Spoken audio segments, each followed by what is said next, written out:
ఇక్కడ వేసేనా? లోపల పెట్టరా, ఆ పక్కన ఎక్కడ పెడదాం పదా. ఏసి ఏసి ఏసి, ఎవరు చూడట్లేదు. ఏంటి మమ్మీ ఎవడీడు? మీ బతుకులు చెడా. ఒరే పక్షి, మేము కోడిని కోయేసాం, నువ్వు వచ్చి కూరండాయి. అయ్యయ్యో, ఎంతటి అపచారం జరిగింది. ఈ పవిత్రమైన కొండపైన బీర్ బాటిల్స్ ఎవరు తాగుతున్నారు? కూటమి ప్రభుత్వానికి తెలియకుండానే ఇక్కడికి మద్యం బాటిల్స్ వస్తున్నాయా? ఈ కూటమి ప్రభుత్వాన్ని వదిలిపెట్టకూడదు, శిక్షించాలి. మందు బాటిల్స్, ఇక్కడ మందు బాటిల్స్ ఏంటి? తెలియకుండానే వస్తున్నాయా? ఇంత పవిత్రమైన ప్లేస్ ని అపవిత్రం చేద్దాం అనుకుంటున్నారా? గుళ్ళు సీసీ కెమెరా ఉంది, నేను చెక్ చేస్తా. సీసీ కెమెరా అంట. ఈ మందు బాటిల్స్ ఎలాగొచ్చినాయి? ఏరా, మద్యం సీసాలు మీరే పెట్టి గుడి అపవిత్రం అయిపోయిందని తప్పుడు ప్రచారం చేస్తారా? ఎందుకురా తిరుపతి ప్రతిష్టను దెబ్బతీయడానికి ఎంత ప్రయత్నం చేస్తున్నారు?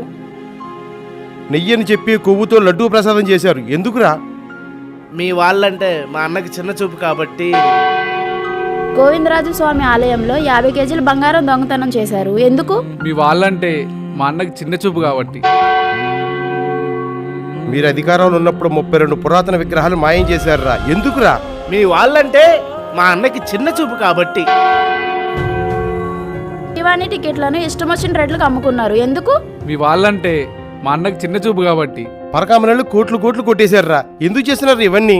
ఎన్నిసార్లు చెప్పాలరా మీ వాళ్ళంటే మా అన్నకి చిన్న చూపని? మా వాళ్ళంటే మీ అన్నకు చిన్న చూపా, ఎందుకు? ఈ రోజు కూడా నేను 4 గోడల మధ్య నేను బైబిల్ చదువుతాను.